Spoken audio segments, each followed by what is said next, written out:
Madison College Radio on the campus of the University of Wisconsin-Madison. It's the Toss the Mic Sportscast, back after a 3-week hiatus. While I was doing my show prep, I was ready to talk about Diggs in the Hot Off the Press segment. But with this new deal from Jonathan Taylor, a 2-year, $44 million extension, he's now the second highest paid running back in the NFL, $22 million a year, right behind Bijan Robinson. First thoughts about this?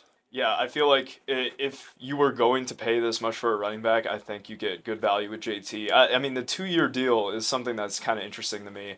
I think that he was kind of their entire offense, and I would have expected like a 3 or 4 year deal. But, I mean, at least he's kind of getting the extra compensation to make up for that. But, yeah, I think it's good for the Colts. You know, he's always going to be the number one piece in their offense. So, yeah, good for him. Yeah, I think Jonathan Taylor and his agent were trying to wait out this whole process to get maybe more than a 2-year deal. You always want to go for the length, and you always want to go for the average per year. Didn't get the length, but you definitely get the average per year. He definitely deserves the $22 million a year. He's been waiting this out forever. The trade requests, all of the drama that comes with that. I'm not sure this is a great move for the Colts, though, in general, because they've been going all in to win now with this roster. And after that 7-2 start where your quarterback tears his Achilles, Daniel Jones, and how bad they looked after that injury, and you have no idea how Daniel Jones is going to look with this new injury that, I mean, quarterbacks look completely different after torn Achilles. In terms of books, it looks like they're going all in, and I wouldn't want to go all in with this situation. And paying your running back is the definition of going all in. I mean, I think you know that I'm not exactly the highest on the Colts, and I feel like yeah, I don't know. I just think that you need to have some type of offense, you know, and Jonathan Taylor kind of gives them their best chance to look at that. But I would agree that I wouldn't expect the Colts to contend for really anything, even in the AFC South, let alone like the entire AFC or even the Super Bowl. Especially, you know, they kind of just fell apart after Daniel Jones was out. And it's like having a good running back isn't always enough. So yeah, absolutely. And he was a completely different player when the offense around him was actually working. In terms of fantasy football, 30 points per game, 40-point games, 45-point games, winning people leagues in the first half of the year. That's how it looked, and completely different look in the second half of the year, as we said. But as compared to the rest of this list here, I'm going to give you the top 5 running backs. The top 3 in the league that get over $20 million per year as follows. Bijan's getting $22.25 million a year at the age of 24. Jonathan Taylor's 27, getting $22 million a year. Saquon Barkley sitting at 29 with 20.6. And then you get a drop-off with CMC and Devon Achane with 19 and 16 million respectively. CMC is the entire 49ers offense. Even when they're injured and banged up, it's always him. He's getting the receiving yards. He's getting the rushing yards, 1,000 yards each apiece. $19 million is a great price for him. When they extended him, we were all calling him crazy, but now $19 million is definitely a discount, and same thing goes for Devon Achane. Yeah, I would definitely agree. And, like, obviously, the kind of disparity between him and Bijan is, I think, just the injury history. I think it's natural to kind of pay him a little bit less because you don't have that security that he's going to play all 17 games. But obviously, when he does play all 17 games, he is a lock for a top 3 running back in the league. He definitely puts the 49ers on their back and gives them the best chance to stay competitive in a very competitive NFC West. But 19 is definitely value for CMC, for sure. And a fun one as well with these 2 brand new extensions that are respectively just not even close to those extensions. Kenneth Walker gets $14.35 million with the Chiefs after leaving the Seattle Seahawks and winning Super Bowl freaking MVP. Breece Hall as well gets his extension after waiting this thing out for what feels like ages, $14.5 million at the age of 25. Both these running backs are significantly younger than Jonathan Taylor, who is going to be 28 when the season starts. What's the difference between these 2 players and a guy like Jonathan Taylor, maybe CMC, and Devon Achane? Well, I think the difference is just like consistency over time. And if you don't have that like large sample size of like consistently getting yards, consistently getting 1,000-yard seasons, like it's going to show up in the pocketbook a little bit. I feel like even $14.5 million for Breece Hall, I think he's a great player and all, but like I think that he really needs to show that he can get to that like superstar level, and I don't think I've seen that yet. Jonathan Taylor it's hard enough for a running back to be in MVP talks, and for the first 9 weeks of the season, like he was definitely up there. He was in there with like most of the like crazy quarterback seasons we saw. He was in there with Stafford at one point, and I think like I don't know, it makes sense that he's the second highest paid because it's like he's kind of their X factor. So. And then next up, we got a wide receiver signing with the Commanders. That's right. Stephon Diggs has finally signed, clearing all the court cases with flying colors. He's back. There's no need to worry anymore. The Commanders were in dire need of a wide receiver, too. And this is the perfect fit. The young quarterback's best friend, it's Stephon Diggs. Are we all forgetting that Stephon Diggs still had 1,000 yards last year? And the only reason he was released was because of uncertainty and the age. And now that the uncertainty is gone, Jaden Daniels has to be ecstatic that he no longer has to worry about the Brandon Ayuk situation. Yeah, I feel like something like that kind of just like demoralizes the locker room. And I mean, like, although like going from Brandon Ayuk to Stephon Diggs, like it feels like a lateral move in a lot of respects, but it's like it's not necessarily the same thing. The level of dysfunction that Ayuk was kind of bringing to this team was kind of it was probably difficult for them to weather. But I think that this could be like a step in the right direction for the Commanders. I mean, they had kind of a disappointing season last year, but it's like this is the best way to hit the reset button, and maybe a good reset button for Diggs as well. So it's a good preview as well, because we're going to be talking about the NFC East in our second segment when we predict the standings of the actual division, and this is a big part of the conversation. Going into today, I was probably going to talk about how that wide receiver room is literally, before this Diggs signing, it was Terry McLaurin and a Division III football wide receiver room. It was terrible, and the offense just can't be what it was in 2024 with that kind of receiver room. But now, I'm feeling good about the Commanders now. If they have a deep receiver room, they could actually do more with that team. Jaden Daniels could actually threaten the team on the ground even more than he would have going into this season beforehand. This is a great move, and it probably is going to significantly impact my predictions going into the second segment. yeah, I would definitely agree. I think like so much of what like not to spoil too much about like what I think about the Commanders, but I think like they were really lacking that offensive power, and I think Stephon Diggs was like their best chance at getting that at this point of the offseason. So. And you talked about lateral moves before with Brandon Ayuk and both Stephon Diggs, but is it a lateral move with Diggs or Debo? They just had Debo, and the 49ers are in a very similar situation with all the receivers being hurt. Ricky Pearsall is going to miss the entire season with an injury from last season. He was going into camp looking like he was going to play and be himself. He's gone, and now Mike Evans is dealing with some camp injuries. It's not going to be anything crazy, I don't think. He maybe misses 2 practices, but you know what you're getting with Mike Evans at this age. He's going to be missing at least 1 or 2 games. Your receiver depth is both old and injury prone. So getting a guy like Debo, he's effective still, obviously, but is this a lateral move with Debo and Diggs? I mean, I think that it's hard to say. They really, I would really put them on the same level. I guess I would like give the slight edge to Diggs, but like the 49ers have kind of always been the hospital squad of the league, you know, like you can expect them to have like devastating injuries on offense and defense, which is unfortunate, but I think like, I don't know, you might as well bring Debo back. I think like they've taken a lot of hits in terms of depth. So yeah.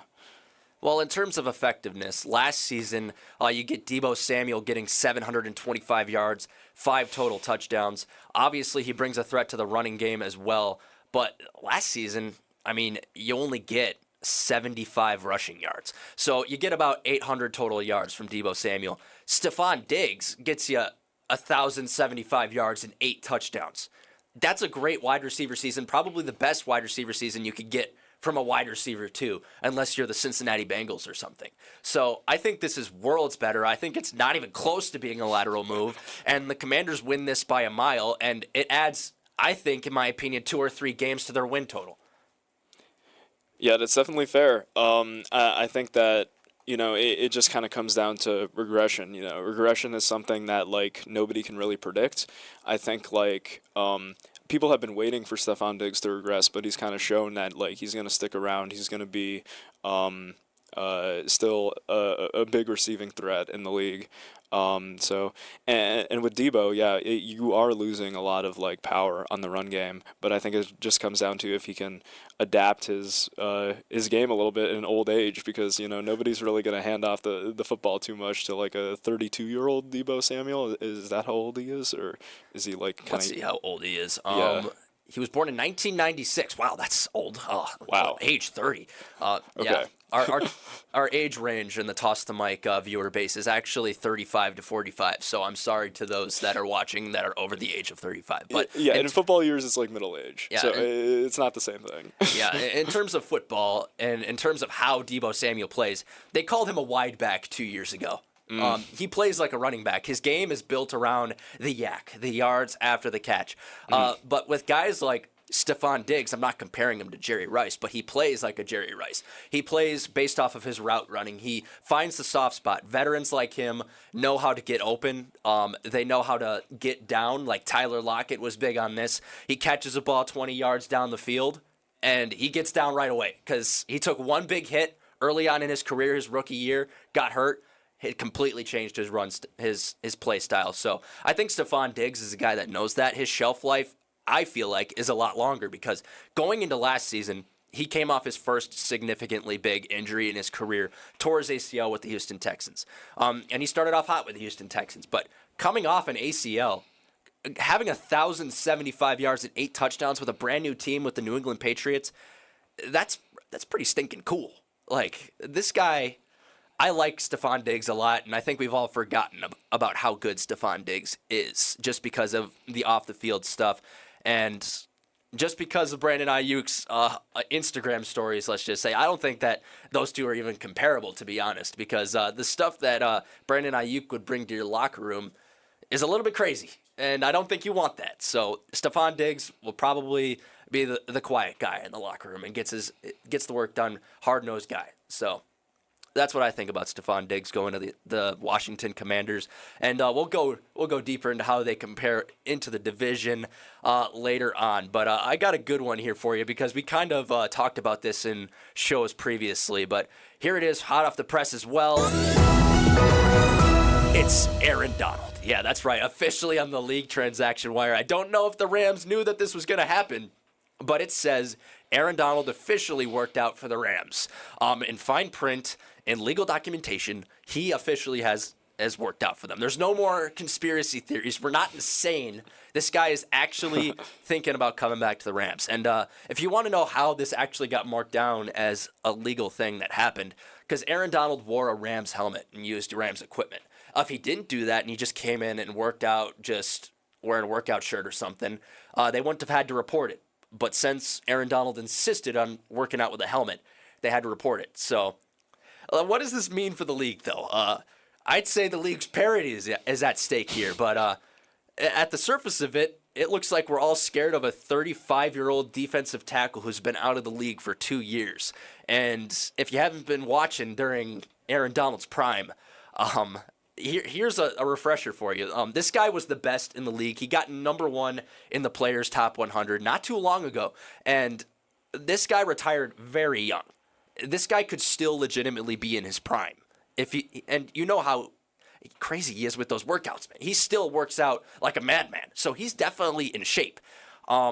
First of all, how scary would this Rams D-line be with both the best defensive player on the planet right now, Myles Garrett, Byron Young, who had a big sack year last year. He got a lot of sacks. And then Fisk, who was the defensive rookie of the year not too long ago playing on the interior. That's Donald, Garrett, Young, and Fisk on a defensive line. That's borderline Dodger-esque, not even close, maybe a smaller scale because the MLB is beyond screwed. Mm-hmm. But yeah, this is the closest thing that we could get to an LA Dodgers situation in the NFL, and that's what I think. I don't know what you think, but what do you think? I mean, it's kind of scary for the rest of the league. I feel like even the best offensive line in the league is going to struggle to stop the pressure. To be honest with you, and that's like really going to open up a lot of possibilities on defense. Like you might even see the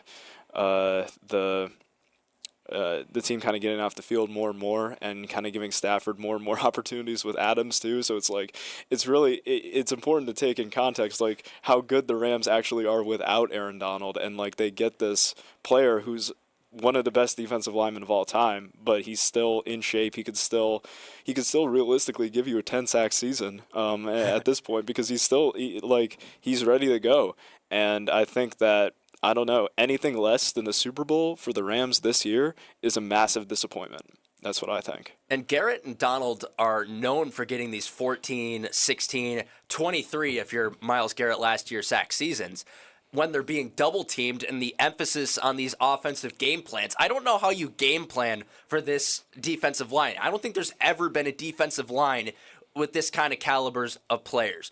Because, I mean, imagine like Lawrence Taylor and Reggie White being on the same team. How do you game plan for that? You have to be in heavy personnel the entire game. 3 tight ends have to be on the field. There's got to be 2 chippers. What do? Do you just run the ball and hope that those linebackers are significantly worse and don't fill the gaps in the run game? Like, if this defensive line and this Rams defense in general was on a team like the Panthers, dealing with that Panthers offensive line, I'd still be scared of this team. Like, this team would probably still win 12 games. Yeah, I think you're onto something there, because like there's really nothing else you can do besides just like pray that you get behind them a little bit and try to, I don't know, maybe beat them over the top like once in a while. But it's you won't have time. I don't think you'll have time, and it's like I don't know what people can hope for. It's having a good tackle is going to be high value, I guess, especially against like teams that are building defensive lines like this. But it's not comparable to anything else in the league. I don't know. It's scary. Yeah, if you're the Rams, you want to be playing a lot of man-to-man coverage, because, I mean, this defensive line is going to get pressure within 2-3 max seconds. So you're going to be on these guys' hips, pressing as hard as you can, and then the safeties are just going to come in for a pick. And then if the only problem that could be even a threat to that game plan is maybe a guy like Lamar Jackson that could run on you while you're in man coverage, while the defensive backs have their back to the quarterback. But even then, these guys are very much capable of staying in zone and just letting the pass rushers tee off too. So what do you do to stop them? You literally can't do anything. And it's not like this Rams offense is not crazy either, because this is Matthew Stafford, the defending MVP. This is Devontae Adams, a guy that had 18 touchdowns at one point in his career and still had over 10 last year. He still led the league. Yeah, he still led the league in touchdowns and missed like half the season with 600 receiving yards. Are we kidding right now? We still have Puka Nacua on that team. That's arguably the best wide receiver in football alongside JSN and Jamar Chase. So this is an incredible offense, an incredible defense. You don't even need a crazy special teams. I mean, maybe the Packers do, but yeah, what do you do to stop? You can't do anything to stop them. And the defending Super Bowl champs can't even do anything about it after losing Kenneth Walker, who just got paid by the Chiefs. But with that being said, let's dive into a new topic, because it's here. The NFL preseason. Everything that you've all been looking forward to. It's the NFL Hall of Fame game. We have football today. Panthers versus Cardinals. Absolute cinema. And the best part about this game is we get to see Kenny Pickett versus Carson Beck, the guy who threw the last pass of football season in general, college football and NFL last season, has a chance to throw the first football season pass. That's never happened before. And, the Hall of Fame game is the Hall of Fame game when that is what gets pointed out. But are you excited to watch Carson Beck play football?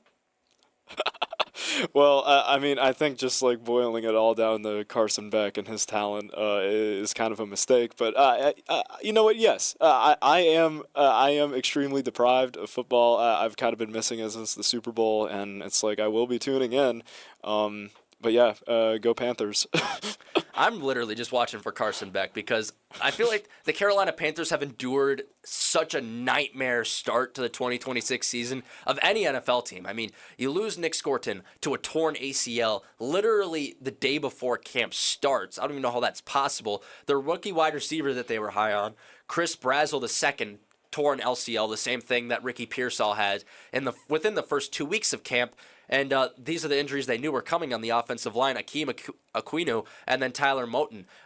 Blood clots and patellar tendon surgery. So you have no offensive line. Tershawn Wharton has neck surgery. So you're coming into this game, I'd say, extremely conservative, to say the least. They're not probably going to play anybody I mean, they're literally playing Kenny Pickett, a guy that's been a league journeyman this early on in his career.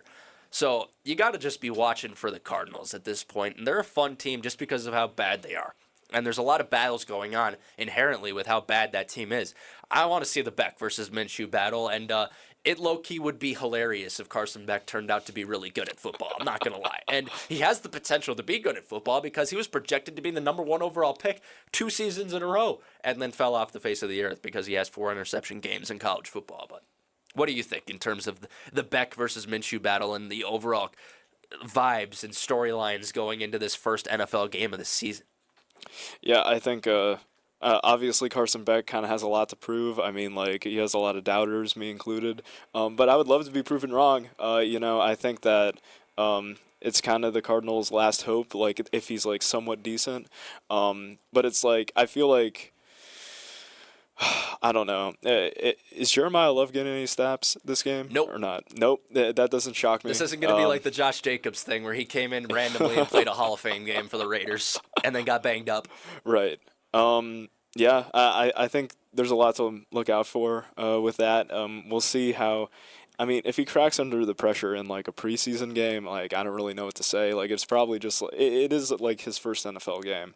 But I don't know. We'll have to see. The lights may be too bright for Carson Beck. The Who lights knows? could be too bright. But he did just play in a national championship, and it was competitive versus one of the best college football defenses of all time with the Indiana Hoosiers. But, the thing about the Indiana Hoosiers defense, they let Carter Smith and the Badgers offense score a touchdown. So maybe they're not the best defense of all time. The 16-0 Indiana Hoosiers who won a national championship. But yeah, this has been a fun first NFL segment. We fully got a whole segment built off of NFL headlines for the first time this entire summer because nothing has been happening. But it was a lot of fun. We got some extensions. We got a Hall of Fame game preview. Football is back, but in the next segment, we'll be back with Mailbag and the NFC East predictions. Stay here. Hey, Toss the Mic listeners, we're only here for a little bit for the break to plug this Instagram account right here. We're sitting at 6,600 followers, trying to hit 7,000 by the end of the year. We got a lot here for you. We got our Summerfest adventures, bands, concert information, and of course our short-form, real content from this very podcast that you're watching right now. And with that being said, let's get back to the action. WSUM 91.7 FM, Madison, halfway through the 10 o'clock hour here on the Toss the Mic Sportscast. We talked NFL headlines in the first half, but now it's time for some fun and games, as always, on the Toss the Mic Sportscast for the second half. Let's take a look at this mailbag we got here.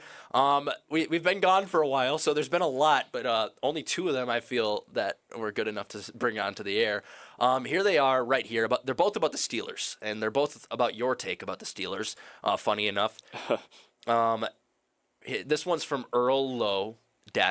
I don't know what that means, but shout out Earl. It's funny how everyone thinks the Steelers are going to be worse than last year. We have a better offensive line, better receiving core, a better secondary, a great running game, and otherwise known as offensive-minded head coach. Wow. Okay. How are we going to be worse than last year?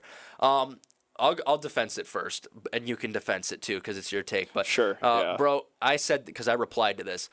Y'all had a Mickey Mouse path to the division title with both Lamar Jackson and Burrow and plenty of other players on both of those teams being hurt for most or half of the year. And I think they know that's true, and that's why he didn't respond to my comment. Yeah, that's fair enough. I think, honestly, it's it's a mistake to not take regression into account, and the fact that he said that they had a great running game. Great, in my opinion, means efficient, and the Steelers are not efficient on the ground by any metric at all. And I mean, they're okay. They're okay, but are they really just this great focal point of their offense? No, it isn't. And it's definitely not their pass game. It's not their pass game. That's the thing. They're just mediocre on all fronts. To be honest with you, I would love to kind of get in the mind of a Steelers fan who thinks that this team is better than the Ravens or the Bengals and can compete with them, because I think that if the Ravens and the Bengals are healthy, there's just no chance, in my opinion. And Mike McCarthy, let's face it, He's not the offensive mind that he once was. This is not the same Super Bowl winning offensive mind, and those years in Dallas prove that.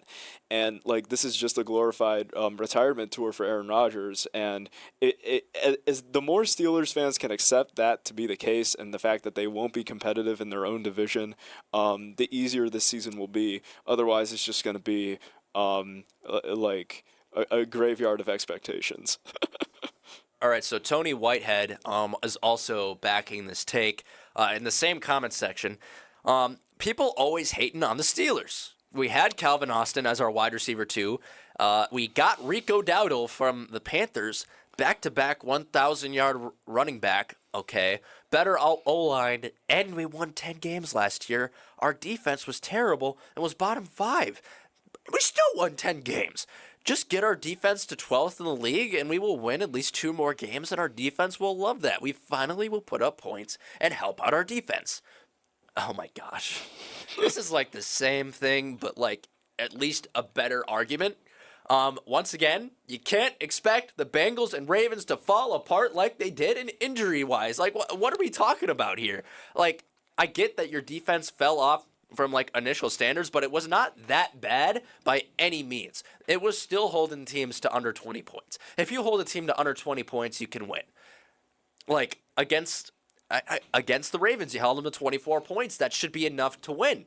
Like, but your offense is so mid and terrible that it's always going to be a coin toss. You never can score 30 points with that team. It's just, this is not the Ben Roethlisberger Pittsburgh Steelers anymore. Definitely not. And I'm just wondering, like, is the defense bad or is it like just okay? Because like these conflicting arguments from two different minds, in this comment section, which is fine, but it kind of speaks to the fact that the Steelers as a team don't really have an identity, in my opinion. They don't have any like key long-term pieces at this point that you can carry into the new era, and I think I'm going to say this again, they're holding on to a past that doesn't exist, and I don't know. I would not expect much. And their defense is like a prime example of it. It's going to continue to regress. I don't know how this person somehow thinks that the Steelers defense is going to improve, because it's the same cast of characters. They were 26th in total defense last year, 13th against the rushing because, of course, they always have a good defensive line. It's the Pittsburgh Steelers. Cam Hayward is still on that team. Yeah, he's very old, too. Yeah. TJ Watt's rotting corpse is on that team, too. You got Jalen Ramsey, same deal, old, too. The secondary was the thing that brought down this team. They were 29th in passing defense. But then again, Steelers fans will always defend Joey Porter and say he hasn't allowed a touchdown since his rookie year. Well, the stats don't back this up. You're building around this guy, sure. 29th is 29th in every language of the human world. Like, what's going on here? And you're building around one young guy, a bunch of veterans on the secondary, a bunch of veterans on the D-line. It cannot get better. The injuries weren't the problem with your team last year on defense. It's just old and boring and stale. Same thing with your head coach. Old, boring, stale. Quarterback, old, boring, stale. Well, not boring, but stale. I mean, Rodgers was very fun to watch back in the days where he was in our home state of Wisconsin, played for the Green Bay Packers, not my Cleveland Browns. But, 45 touchdowns and like 3 picks. That was his heyday. But now it's boring football. It's check down, check down, check down. They went like 8 games last year without throwing a deep ball and completing one. If you watch the Aaron Rodgers game versus the Browns, the guy was so scared of letting Myles Garrett break the sack record against him, he never threw a ball over 7 yards. Not even 10 yards. The guy was not playing fun football. It's old and stale. It's the Pittsburgh Steelers in a nutshell. DK Metcalf, it's in your best interest to probably leave that squad. This doesn't fit your timeline at all. By the time you finish your deal there, you're going to be an old, washed, stale veteran. Get out of there while you can. Request a trade. I don't know what you got to do, but do it. They got Jeremy Bernard, the definition of a boring draft pick. He's the safest wide receiver pick in the entire draft. He never had a boom year in college, but he was always a consistent producer with like 400, 500, 600, 500, 400 yards in college. Like, very consistent. You know what you're going to get, but that is also boring and stale. Once again, Wide receiver 2, what do they got? Calvin Austin? Yeah. Roman Wilson? Again, boring. Darnell Washington? Boring. He's a blocking tight end. And he's somehow, in stretches, the number 1 pass catcher on this team. A blocking tight end that's built like a left tackle. This team, yeah. I mean, I've ranted enough about this. They're not improving to 12th overall in defense like Tony over here is suggesting. Or as Rogers would say, pleading the 5th. But Right. that's a whole different conversation, probably for On Wisconsin. But let's move on and let's actually play a game. We have something that we've always been playing. We've been predicting every division in the NFL. NFC North, AFC North, NFC South, AFC South. Any more? I don't know if we did any more. Yeah, I'm not sure. Oh, we did the NFC West. That's what we did. Right, okay. But now let's move to the other side, to the other coast, with the NFC East. Yeah, that's right. We're predicting the NFC East. You could have predicted that. There's not many more divisions to go here. We actually just did an NFC East all-time draft over on our YouTube channel last week. I think I drafted the best team. I'm just saying. Yeah, I mean, maybe. If it was, the NFC East, yeah, I don't know. You want me to pull up our teams? Yeah, sure. We'll give them a quick refresher. I mean, The thing that you were just focused on the entire time was just me talking about Troy Aikman the entire time. which, fair enough, you did take him, like, first overall. Like, that is crazy. Yeah, but in the end, it didn't really affect me because I drafted one heck of a team here. I mean, I asked Nathan Yan, our sports director, the all-knowing sports ball guy on our staff, according to his job title, my team absolutely wipes the floor with your team. Oh, interesting. If you're watching on the YouTube channel, I probably have it pulled up already, but here it is. Roger Staubach is your quarterback. Emmitt Smith, LaShawn McCoy are your running backs. Terrell Owens, Odell Beckham are your receivers. And Odell Beckham, spoiler, is why Nathan Yan did not go with your team. He's a hater. Oh, my goodness. Zach Ertz, 91 Eagles defense, and Andy Reid. That's his team. My team, Troy Aikman, Saquon Barkley, Tony Dorsett, Michael Irvin here, CeeDee Lamb, Jason Witten, 86 Giants, arguably the best defense of all time behind maybe the 85-86 Bears, and then Tom Landry. So I think my team wipes the floor. You should probably comment below whose team is better, but Yeah. actually someone in the comments, continuing off our mailbag segment here, actually drafted his own team. Ice Bergen's here. Yes, that's his name. Here it is. Quarterback is Sonny Jurgensen, one of the all-time Commanders guys. A.J. Brown, Deshaun Jackson, Westbrook, Brian Westbrook, if you didn't know, Riggins, Bavaro, and then you get the 2024 Eagles defense, which is a hot take pick, and then Joe Gibbs as the head coach. Okay. Obviously, he was going off of, like, we already took our teams. Yeah. So he was already at a disadvantage. But with what he's got, I don't hate it. I don't hate it either. I think a lot of the, like, super great skill positions were kind of already taken. I do like the Deshaun Jackson pick, though. Like, that was pretty great.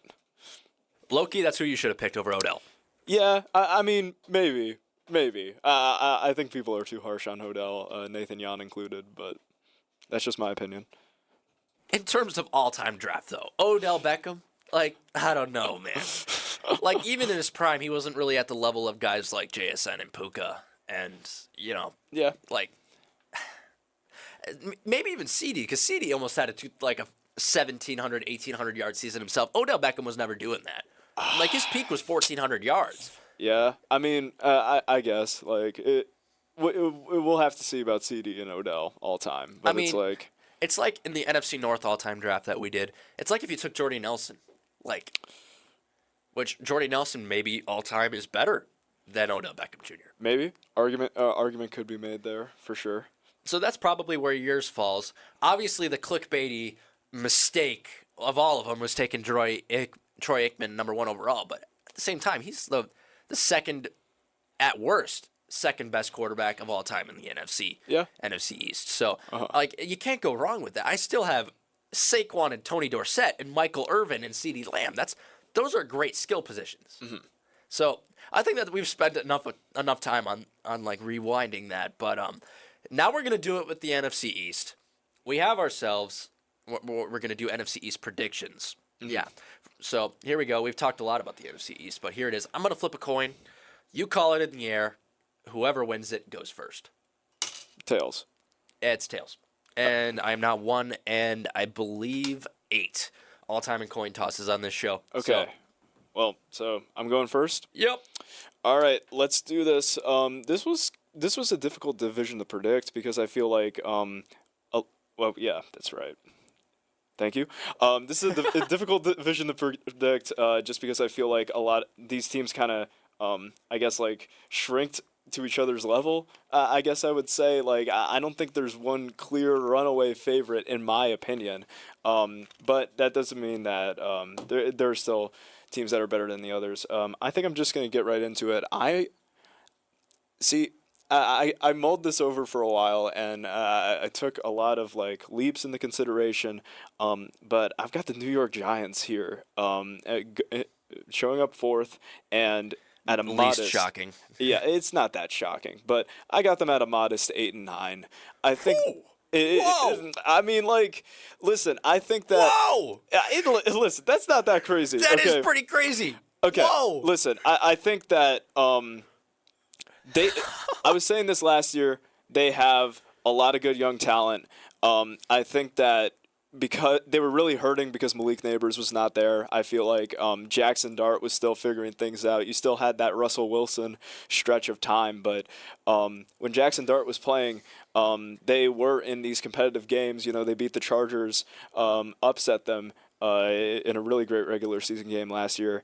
I think that there's still a lot of like there's still a lot of odd schemes that they need to work out. But I think that I just hope with John Harbaugh they kind of like band together and maybe put together a better showing than they did last year. Maybe 8 wins is generous, but I also think that with their young guys, they got Abdul Carter, Cam Scatterbo, like they might rise up and kind of claw back some wins. But I need to step in, man. I can't see this team winning 8 games. Their defense, contrary to popular belief, they have flashy young talent on specifically in the 3-4 linebacker room, but that's it. Like, this defense is starting Greg Newsome at cornerback. This guy is being clipped so much in training camp, getting beat over the top. This guy took a massive nosedive when he got traded to the Jaguars for, like, who is it? Campbell. He got traded to my Browns. And Campbell's a starting man-to-man corner now, right. And Greg Newsome is already on a different team. He played that bad. And then you got Paulson and Debo. This is a terrible secondary. Oh my gosh. Just reading this is making me cringe. Like, Drew Phillips is in the nickel. I bet you can't, like, only Giants fans could tell me who that is. Javon Holland is the only redeeming piece in this secondary. And that's it. Like, you got to assume, like, Arvell Reese, hopefully he hits, because like Thibodeau has not been the guy that we've assumed, because he was mocked to go number 1 overall in his draft, like several 1.0, 2.0 mock drafts, and then fell to 5 where he ended up being taken. They've been taking the same position for 8. They have a million edge rushers and nothing else. They're assuming this is just going to hit. I mean, last time they went tackle and defensive lineman, it didn't work out at all. They got Evan Neal, who is now their third string, veteran minimum, $1 million, not even guaranteed, third string tackle. And then, of course, I already mentioned Thibodeau. So you can't assume that Arvell Reese and Maui Noah are going to hit. And the offense is literally just flashy names. And the only reason they get so much press is because it's in the biggest market in football. Jackson Dart got attention for the wrong reasons in the offseason. Don't get me wrong. I'm not co-signing that, but Cam Scatterbo is just doing backflips on his broken ankle. And Malik Neighbors, we have no idea how bad his injury is at this point. Is he even going to come back? And under Malik Neighbors, it is the worst receiver room ever.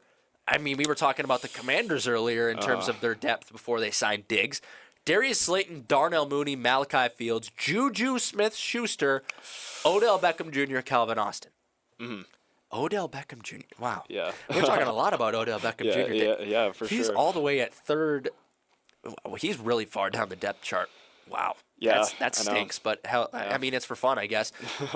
And then I think Isaiah Likely is low-key the underrated piece of this offense. Yeah, And definitely. Andrew Thomas. Andrew Thomas and Likely. Other than I think this team wins. Spoiler alert! I got him at 5-12. All right. I mean, listen. When you put it together like that, I honestly, they honestly remind me. They're like the inverse Titans a little bit. You know what I mean? Like, I think that like they are kind of on the same level as that team. And I had the Titans at 7 wins. I think it's fair to put the Giants at 7 wins too. Obviously a different like spot in the division, but I think they have more of an identity on defense than the Steelers do. I don't know if that's a hot take or not. They weren't great at start. They were terrible against the run last year. Yeah, I mean yes. And I'm not saying that the defense is this like underrated thing because like there are a lot of problems, especially in the secondary. But I think. I'm just counting on this offense to take the leaps that they're promised to take, and we'll have to see. There's still holes on this team. I don't got them winning like 12 games or whatever, but I think 7 wins is fair. So you can like cross out the 8, I guess, and put. I'm going to tell you right now how offenses are going to beat this Giants team. Right now, with how they're built, they're going to be wanting to blitz a lot, and to do that, you got to play man-to-man coverage. Just max protect and take a deep shot to your best wide receiver because these corners are not covering them. I guarantee you that. And then once the Giants figure this out, that teams are doing that to them, they're going to have to drop out of their blitzes. They're going to have to throw one of their many first-round edge/linebackers into coverage. And then right away, a quarterback with at least half of a brain cell is going to be able to dissect that and just target that zone of the field. That's how it's going to go. Yeah. And there's going to be no fixing that until they actually address the secondary with guys other than Greg Newsome. Gregory Newsome II. Sorry. That induced a rant because he played for my Browns and he was actually he was decent. He was decent for us, but then on the Jags, like, oh my gosh. He didn't even look like himself. But yeah, you can go ahead and say your third place team now. No, it's fine. I mean, we'll see about the New York Football Giants, man. Like, I don't know. The New York Football Giants. There's something to be optimistic about, I think. Honestly, all right. This third spot was a little bit difficult. I think that there's so many like movements, so many shifts in this division, but I think this is a team that could be better if their defense, their revamped defense, improves to the levels that I think that they might. But I have the Dallas Cowboys going 9-8, and I think honestly, the Cowboys are a really tricky team because on paper they should have all the things they need to succeed, but it's just. Yeah, I don't know. I do like Caleb Downs a lot. I think that he was a really good pick for the Cowboys in the first round. The Dolphins are so dumb. Yeah, oh my gosh. I can't believe that they passed him up. I think you still have George Pickens. You still have CeeDee Lamb. You still have that CeeDee Lamb Dak Pickens connection, which could be really good. And Javonte Williams is still there. I think. There's just so many kinks to work out on the defense, and it's they have the talent there, but it's just a question of if they can play well together. So yeah, I got the Cowboys at 9 wins. Very fair. Yeah. Okay. Coming up, the next 2 teams I got. This was also very difficult. A lot of happenings going on over the offseason for both of these teams. But I think. I guess I'm taking a conservative approach here, and I'm putting the Commanders at second with 10-7, going 10-7. And I think you're getting Jaden Daniels back fully healthy. We talked about Stephon Diggs joining the team, and they still have some solid veterans on the defense. It's kind of like the Steelers effect a little bit, where you just wonder if they can play to that level. But I think that there's still a lot to be optimistic about, and I think this is a team that might learn from the past year and say, we don't want to repeat that again. We're going to do it different. And yeah, I could see them easily winning 10 games. Yeah. Okay. And all I got left is the Philadelphia Eagles. This this is a team that I was kind of going back and forth on whether the Commanders or the Eagles would be the first seed.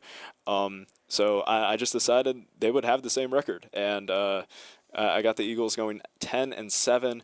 I think you lose A.J. Brown, but I think that the offense still has a plan, at least. Jalen Hurts is going to do what he always does, which is just like kind of underperform sometimes, overperform other times. And yeah, I don't know. You got Devonta Smith going into that wide receiver 1 role, which I'm really excited to see, to be honest with you. Man. That might be a hot take, but you always got Barkley. This defense is still forced to be reckoned with. But yeah, I got the Eagles going 10-7. So yeah, those are my predictions. All right. Well, later on I'll have a curveball about the Eagles, but here it is. Here's mine. Spoiler alert: it's the same as yours. Wow. It's not going to be like the NFC South. I swear. That is shocking. Okay.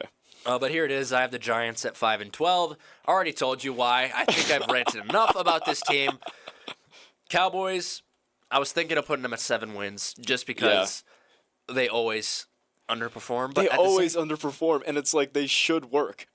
Yeah, they should work. So, again, I came to the 9-8 number similarly to you because, again, the potential, you weigh the potential, and you also weigh that they always underperform, especially when Dak says that they're going to perform well, specifically on the years that he does, especially last year. So the average out there is 9-8. That's the conservative way out, I guess. You know what? I'll be bold. I'm going to change mine. Yeah. Be a little bit different. Do it. Make it interesting. 6-11-1 For the Cowboys? Yep. Wow. Yep. If it goes wrong, it'll go wrong bad. Wait, 6-11-1. Don't you mean 6-10-1? Or Well, it actually aligns with my predictions. 6-11-1, right? Wait, no, 6-10-1. Yeah, 17 games. Ignore that. But damn, yeah. They are the type of team to tie, but I feel like they would tie with like a division rival. So I don't know if that's coming up soon. It can't be the Packers again. It can't be the Packers. Yeah, please no. That was a terrible game. But speaking of ties, I have the Commanders in my second place spot, 11-5-1. I'm really high in the Commanders. I think I already told you guys why in the second segment of the actual show. I liked this team from the start. I was definitely going to have them at 10-7, even with this Stephon Diggs, without Stephon Diggs. Jaden Daniels, you already know the ceiling that you have with Jaden Daniels if he plays the entire year. Mm-hmm. Running backs are okay. It's going to get the job done. It's pretty much like the Steelers. Yeah. And then I like the receivers. You get Terry McLaurin, Stephon Diggs. I liked Antonio Williams coming out of the draft. And then you get depth with Luke McCaffrey and Treylon Burks, who just made, out of nowhere, the one-handed catch of the century, which might be better than Odell's catch. What? This Odell slander, genuinely needs to end right now, man. Look, that's not on purpose, I swear. But, legitimately, Treylon Burks came in for one play and just made the catch of the century. It was a great catch. And left. It was a great catch, but, on Odell's It required a jump, okay. Way higher jump than what Odell had, because his was falling. He fell into the catch. His required skill. Wow, this is elite slander, man. Okay, that one was rage bait, I swear. Still, Treylon Burks did make the catch of the century, unbiased take. So, And then you know how effective Chigakonkwo can be. Mm-hmm. Their offensive line is Laramie Tunsil, Chris Paul. The guards are bad, right. But Josh Connerly. So it's not that great of an offensive line. I mean, you saw the result of that with the injuries. Wait, Chris Paul Lob City? Wait, cutting the lead to 40. Chris Paul? Yeah. No, not him. I see. But the part that I like is that front seven defensive line. What they put together in free agency and the draft, first of all, Sonny Styles fell to them. And I feel like, hot take, he was the best linebacker on that Ohio State squad. Wow. The fastest, the most physical, can cover the pass, can cover the run. Yeah. He can do it all, for him sure. and Josh Downs were one heck of a tandem. Mm-hmm. And Arvell Reese playing, for some reason, off ball, which he will not be playing, it looks like, with the Giants. Yeah. It was one heck of a defense, and it built a situation where someone was going to get overshadowed, and for some reason, it was Sonny Styles. And it took him running a 4.3 or a 4.2 almost in the combine for y'all to suddenly notice Sonny Styles. So he goes top 10 to them. They signed Leo Chanel, star linebacker from the Chiefs. Adafe Owe as well, and Javon Kinlaw, and Deron Payne. Great defensive line in front seven linebackers. Obviously, the concern is the secondary. That will be the issue. Yep. But it's not even that bad. So that's their thing. Yeah. Special teams will be a question mark because their kicker has injury issues. Not a bad kicker, but he has injury issues. Right. But bottom line, they have receiver depth, which they just acquired. Jaden Daniels, who we all know how good he is when he's not hurt. And that immediately takes them to 11-5 and 1, tying to the Cowboys. Okay. Any thoughts on that? No, I really do agree with what you're saying there. I think that this offense could be really explosive. So yeah, they could easily get to 11 wins. But there will be doubts when they tie to the Cowboys in the regular season. So I mean, and then in first place, I have the Eagles, a hesitant first place. Yep. At 12-5. I'm not so certain about this receiver room. You got Mekhi Lemon, who had a decent start to his camp, but now he's banged up. Yeah. But Devonta Smith, the guy that goes for 132 yards and 2 touchdowns 1 week to disappearing for 4 weeks, coming back and doing that again for maybe a couple weeks in a row. Yeah. We That's know fair. what type of receiver he is. Can he be? Is he going to play a certain role forever, or is he going to actually become a versatile receiver? Or is the Eagles fan base just backing Dontavian Wicks to play the A.J. Brown role, which it looks like they're actually doing? Wow. Like, this isn't a joke. That's crazy. It's not a joke. Dontavian Wicks is now playing that A.J. Brown role, it looks like, in practice. Yeah, I mean, listen, I do like Wicks a lot, but I think that, I don't know. For me, I just would expect Devonta Smith to kind of grow into this role and maybe, like, fix some of those consistency issues during the regular season, but it's like I think Eagles fans they can be a little impulsive sometimes. I mean, I don't think I'm off base by saying that. I think we kind of just need to see how it looks like. I mean, obviously you still got Mekhi Lemon. This is not the worst receiving room ever. I think like there are questions for sure, but it's like it has potential to be really good, obviously. It has the potential to be really Lemon. good. Like, so I don't know. I wouldn't worry too much about that. Yeah, you're going to have Devonta Smith playing the outside, Mekhi Lemon, if he's healthy, playing the inside, and then the other outside spot goes to Wicks, and hopefully that goes well. But again, Jalen Hurts' game is limited. They're going to be heavily leaning on Saquon Barkley. Yep. As the famous TikTok trend goes, Saquon up the middle, Saquon up the middle, A.J. Brown deep ball, or it's going to be Devontae Wicks deep ball this Wow. year. That's what it's going to be. But the offensive line is no longer the elite offensive line that we've known. I mean, Nope. it has similar names with Lane Johnson, but Lane Johnson is borderline 1 foot in the retirement home at it's this so point. sad. Jordan Mailata has been there for ages. Cam Jurgens is not as good as y'all think. Landon Dickerson is not as good as y'all think. So that might be their downfall. Dallas Goedert is slowly being replaced by Eli Stowers. But the thing that is always going to give them the edge is that defense. The defense isn't as good as it was in 2024, but it definitely is the best in the division by far. So Yeah. that's what's going to win them 12 games. I would agree. And as my voice starts to go out, so does the Toss the Mic Sportscast, because it is 10:57. We'll be back next week, Thursdays, 10 a.m. for the rest of the summer, hopefully on WSUM 91.7.